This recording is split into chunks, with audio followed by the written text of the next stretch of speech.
What is good, Tesla family? It's Ray J back with another video, and in this one I wanted to break down what's going on with Tesla, SPY, Nvda, the QQQ, and a couple of other tickers. I'm going to break down what's happening with the economic calendar going into tomorrow, what's happening with the news involving Tesla, what you should be watching for us to give you guys my price prediction for tomorrow. But before I begin the doubles information, before I talk about the chart for Tesla and these other tickers, let me just mention a couple of things. I am personally not a financial planner, so take nothing I say as financial advice. And also, if you guys can, please check out the Webull link, which is down below and in the description. If you sign up for Webull and deposit $500 into the account, you're guaranteed 20 free stocks. If you deposit $25,000 or more, you're guaranteed 75 of them. The offer ends very soon in just a couple of weeks. Anyways, for Tesla, as you guys can see, this thing is trying to hold above this 160 support, and it's been uptrending since then for the last 2 days. In order for this to push higher, you want to see this thing try to break out even higher above the high of the day. Our next target is going to be all the way up around 177 to see if Tesla can get up there. But even if Tesla does push a little bit higher, I just want to warn you all that this 177.6 area, it's about 180. We tend to have some tight resistance. So I'm going to be very, very careful as Tesla tries to get closer to those levels because it has rejected off those levels many times in the past. So as Tesla's approaching some tight resistance, I want to break down some warnings I have about the markets, what's happening with all this data and such before I break down more details about these charts. But let's first talk about this. So for tomorrow, it's going to be Tuesday, April 9th, 2024. We have some very minor data coming out from the Business Optimism Index and the Red Book year over year, all before the market opens. All very minor data may not really affect the market much. But then at 10 o'clock a.m., that's when things become serious as we have the Economic Optimism Index report coming out. This is important for us to understand how the current sentiment is looking for the economy. Then at 11:30 a.m., we have the 42-day bill auction and then the 3-year note auction at 1 p.m. Eastern Standard Time. So that's in New York time, by the way. And this all could affect the market to some extent. All the data is going to be very, very minor again for tomorrow, but this is just leading up to something huge on Wednesday as we have CPI data coming out on Wednesday. So a big move is coming to the whole market for Tesla and etc. by Wednesday. Tuesday is just setting us up for that. When it comes to other factors, I just want to call out that there's not really anything going on for earnings. We just have like WD-40 for tomorrow. We have Delta and a few others. But Friday is when things become serious as we have JP Morgan Chase, we have Wells Fargo, BlackRock, Citi, Progressive, and a bunch of others. So just be prepared for big earnings by Friday. Going into the Fear and Greed Index, this is currently at greed right now as we're starting to see a lot of buyers stepping in. Other indicators are at greed thus far. But the puts and call positioning is starting to become neutral as we're seeing more puts being bought. And market volatility is still neutral. The VIX is dipping a bit. However, it's still above the 50 daily moving average. So there's no sign that the VIX is going to tank much lower from here. It depends on how it reacts to the 50 daily moving average and if we could hold above it or not. For Tesla, we have some new pieces of news coming out. 3 of Oklahoma's first EV charging stations will be Tesla superchargers, which is good news for them. Oklahoma approved more than $8 million in federal funds for Tesla and 2 other companies to build the DC fast chargers along into the interstates. And that's, awesome news for them. The 3 companies will provide a combined $7 million in private funding and match to build 13 combined DC fast charging stations. So that's actually in total with everything else. So that's good news for them as well. So it's awesome to see Tesla expanding in other parts of the USA. And this is going to be good news for them. On top of all of this, there's also this news that's pretty big. Tesla has settled the case about the fatal autopilot crash. And in case you guys missed it, there was an Apple engineer. Basically, there was this very, very horrendous this car accident that ended up happening. It's very horrendous to hear about this. This was Walter Huang, who passed away, an engineer from Apple. And what happened is his family ended up just allocating that the autopilot steering in his 2017 Model X into the highway was one of the reasons why. So they ended up filing a very, very important lawsuit against Tesla, which ended up going to the superior courts in California. However, reports are saying now that there has been a settlement. We don't know about the specific terms yet. They're not disclosed, but that is big news and some good news for Tesla, which could actually improve things. That's a good piece of news that came out. So we'll see how things go. I also want to note that my condolences go out to everyone that was affected by any accidents for any vehicle, whether it's a Tesla or not, and everyone that was involved in this case.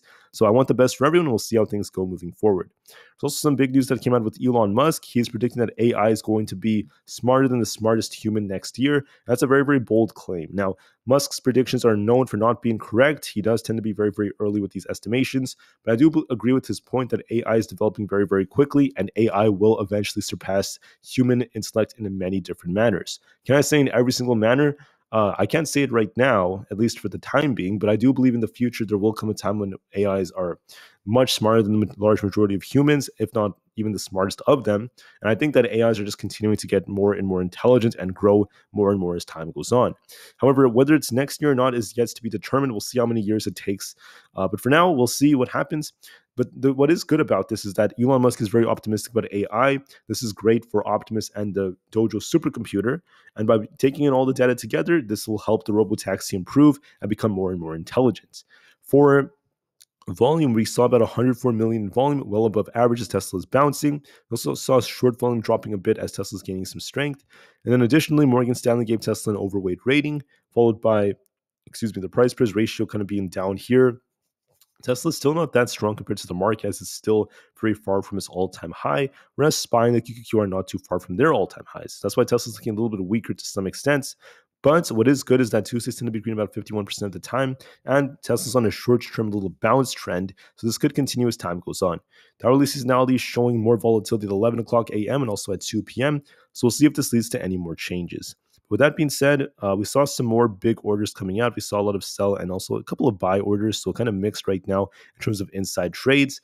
But now the question is what's going to happen to Tesla moving forward. I want to talk about that very quickly. So fast forward here, we're going to be talking about the charts. What do I see on the charts for the markets? Tesla's looking a little bit more bullish as of right now, making higher highs and higher lows. And we have a bullish wedge that's leading to this little breakout right here. So I see potential for Tesla to try to push even higher towards about 177. I think we might get to 177.6 to 180, and we might start to shuffle up here before we come back down. That is most likely possibility. But if we lose the 50 EMA on the hourly time frame, 171, look for a move back down to 167.8. And if we lose that, watch 164.75.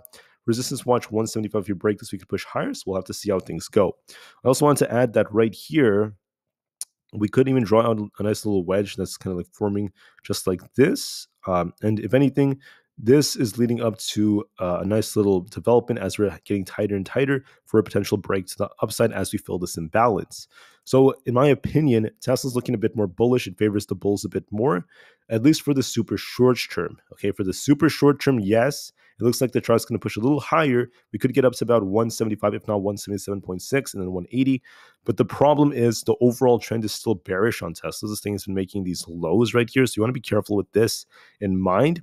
And then on top of all of this, do not forget that we have CPI for Wednesday. So even if Tesla does pop a little bit tomorrow, things could change depending on CPI on Wednesday for the entire market. So you want to be very careful nonetheless. All right, so my view of Tesla, make sure you watch support at the levels I called out. We have our important EMAs right here. We have resistance at 175 to 174.5. My gut tells me it might end up opening up close to our 200 EMA at 172.6, then start pushing up higher for 175. If that breaks, look for a push for 177.6 and eventually possibly even 180. We couldn't even go as high as 180 before we come back down. So I find that to be very likely. Tesla's going to be testing some tough resistance, and a push is very, very probable. For SPY, we're seeing something very similar. SPY is getting tighter and tighter and tighter right now. If we break 520, we could push a little higher to about 522 or so, but then just be very, very careful because we're approaching some tough resistance. And SPY is also on a slight downtrend when you look at it, because we had this high right here at 525, came down, made a lower high, came down, made a lower high. So far it's downtrending a bit. We have support at 517.5. If we lose this, we could dip a bit. But I think that SPY is kind of range bound between 518 and 520. And we'll have to see what the move is. But ultimately, I do see some downside coming to SPY over the next week or so. I think SPY will eventually come down to 515. But it's not going to just happen immediately. We will see what SPY does first. Do we push a little higher above 520 to push up to 522 first and then come down later? Or do we end up losing 518 as support and start dipping to 515? I'm kind of indecisive about this right now because SPY has been trading sideways and it's stuck in this range. So I think it's better to just give it some time, wait and see what it does first before we see a bigger move. But my gut tells me SPY may try to attempt to push a little bit higher first, may try to fill this imbalance before it comes back down. So we'll just have to see how things go. Anyways, that's what I'm seeing for SPY. We're range bound right now. It could push to 520, then eventually dip down to 515 over the next couple of days. Could take a few days for that to play out. Or if it breaks 520, we could go a little bit higher first. We might go a little higher first before this thing comes back down later on to 515. So I see this thing dipping. We might pop first before the dip comes, or we could just trade sideways first. It's a little hard to tell as we're just range bound. So that's why I'm telling you guys about these two possibilities. I have the same view of the QQQ.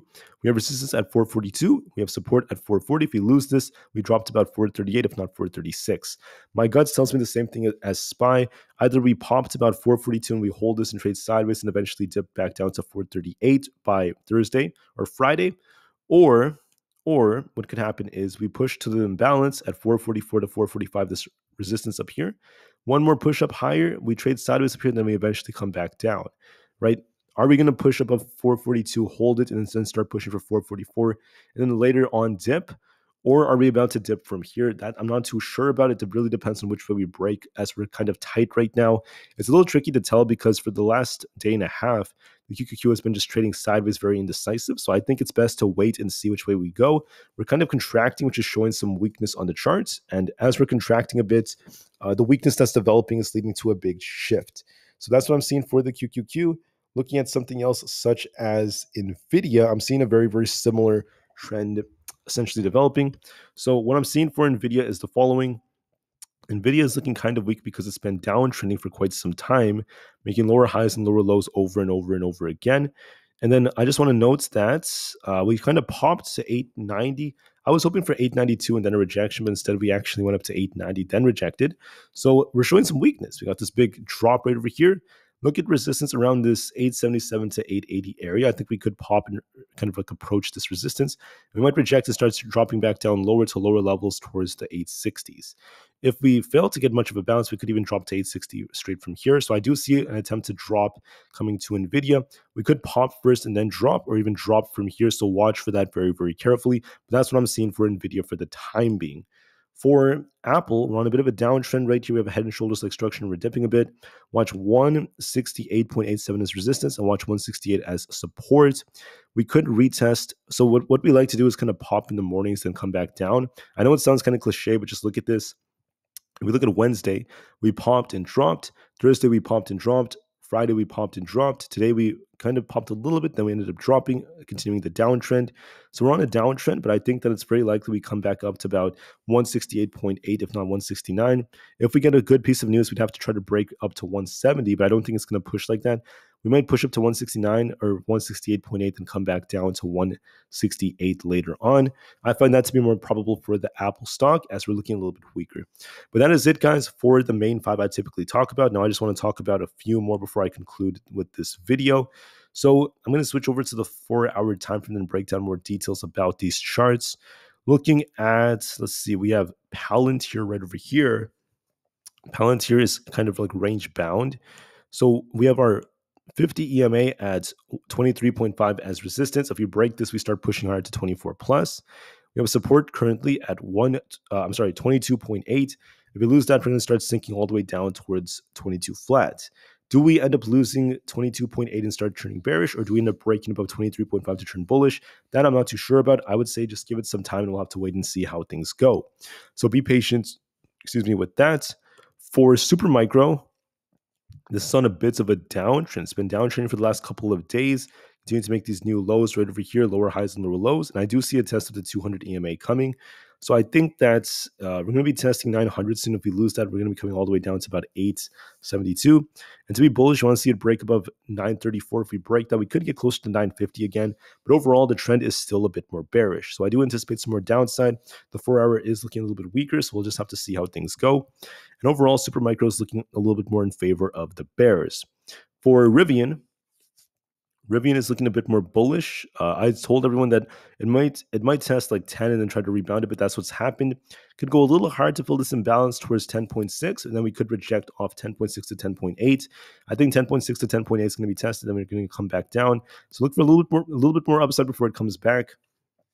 For SoFi, I called out a potential inverse head and shoulders like structure. We're seeing that, so watch this resistance at 7.8. If we break this, we could push higher towards 8 plus. If we reject off this, we're going to be coming back down towards 7.63. Overall, with the inverse head and shoulders, I'm seeing some potential for this to push higher, so we'll just have to see how it goes. But SoFi is showing some strength. We need more confirmation, though, as the bank earnings will affect it alongside CPI, but it's showing some life. AMD, it lost the 200 EMA, but now we're trying to see an attempt to rebound. We're going to be watching our 20 EMA, the green line right there at 173.17.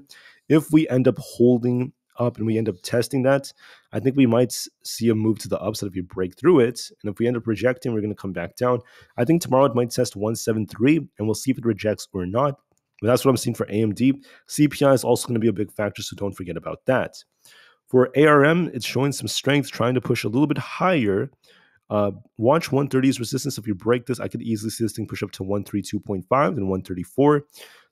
But for support, if you end up turning around, watch 127.5. If we lose that, we start sinking to 126. It looks bullish, though. It's trying to break out right now. It might try to push for at least 132. So look for some more potential upside. Coinbase, stuck in the middle. We have 260 as resistance. We have support at 251.88. If we lose the 250 zone, it could come down to fill its gap. And if we hold above our current level, we could push for 260 all over again and push higher. Overall, Coinbase is showing some life, got a nice double bottom like structure. Could try to push higher if we break past 260. So look and see if we can attempt to do so. And overall, it's showing some life. For Amazon, we're on a bit of an interesting trend right here. It is dipping a little bit. It is possible Amazon actually comes down a bit to about 184 and then bounces off of that. Overall, the trend is bullish. It's still on an uptrend, but look for a test of 184 then a bounce. I still find that to be very probable. On Meta, it's dipping a little bit, holding 520. If we lose 520, it could actually dip to about 514 and then try to bounce. So watch and see. Do we lose 520? If we lose it, 514 is going to be tested in a bounce, or if we lose 514, we're going to be dipping to 506. Overall, the trend is still bullish on Meta. Nice breakout from that falling wedge we called out. For Microsoft, we're looking a little bit more bullish. Going to be looking for a test of 426. Could push a little bit higher if we get there, but I'm just going to give it a little bit more time. Google looks a little bit more bullish. Going to be looking for a test of 157. If we break this, look for 158 then 160 as resistance. I'm seeing potential for it to push higher as we're continuing to pop. So look for a test of 158 to 160 very, very soon. Then we also have the VIX right over here. It's barely testing the 20 EMA at 15.16, but it does look a bit more bearish. If we lose 15.16, it's going to likely start sinking all the way down to about 14.5. Could it be that SPY is going to be pushing a little bit higher, causing this to dip? Or is it going to be the opposite? Is the market about to just start falling as the VIX bounces here? So I'm going to be very patient and give this a little bit of time. The VIX does look a bit more bearish, and so is the dollar, suggesting the market may have a little bit more upside. The dollar looks like it's going to be testing 103.97. We'll see if we bounce or not, forming like a double bottom. So we'll see.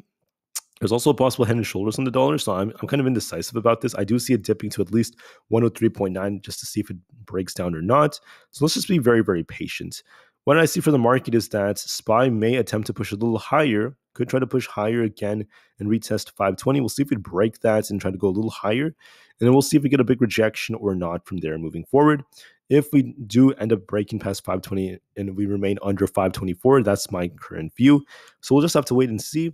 For Tesla, it looks a bit more bullish, especially on the 4-hour. I could be looking for a test of 177.6, if not 180, and then we'll see if Tesla rejects or not. We have a nice bullish divergence and also a double bottom-like structure, so it does look a bit more bullish. So we'll see if Tesla gets that break, but that's what I'm seeing on the chart for now. With that being said, I want to thank you all so much for listening. Please have an absolutely incredible rest of the day. I'll see you guys very soon tomorrow morning during the pre-market, and let's get ready for some more data and big volatility. Thank you for listening, guys. I appreciate every single one of you, and I'll see you guys very soon on the next one. Thank you, and peace out.